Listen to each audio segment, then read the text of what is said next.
Pablo. Hola. ¡Qué casualidad! ¿Vives por aquí? Sí, por aquí cerca, sí. Vaya, no sabía que habías vuelto. Qué alegría me da verte. A mí también. ¿Tú también vives por aquí? No, donde siempre. Ah, Estaba tomando un café con una amiga. Hai un par de meses saín moi tarde do traballo, como ás 3 da mañá. E faltáballe pois como unha hora ao vitras, así que dixen, bueno, poño os cascos, vou andando e refrescome. Pois cando estaba chegando á altura do Mercado do Progreso, sentín como un calafrío.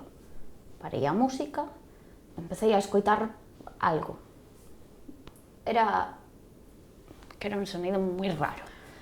Oh, Dios mío, lo que te tengo que contar.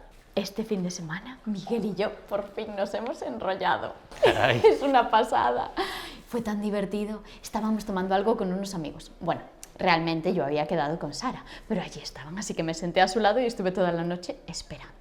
Y no pasaba nada. Y yo pensando, pero ¿en qué momento? ¿Cuánto más va a tardar para besarme? ¿Y qué me cuentas? no sé, la verdad, no sé qué decirte. No me encuentras diferente. ¿El pelo?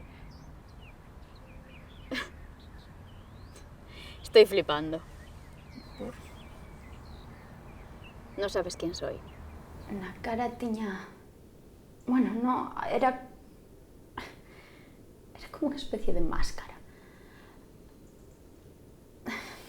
Eu asusteime moito, empecé a correr e non parei ata que cheguei a casa e non saín desde ese momento. Pero perseguiute da casa, chegou ata aquí, chegou contigo ata a porta, No, bueno. é que non é iso. Non entendes. Non... Que non era un home. Y de repente me besó. Entonces le dije que por qué había tardado tanto. Ay, ¿te lo puedes creer? Es increíble. Es una pasada, estaba tan nerviosa. ¿Tú crees que he hecho el ridículo? No, Ay, no. gracias, Isma, es que estaba realmente nerviosa, ¿eh?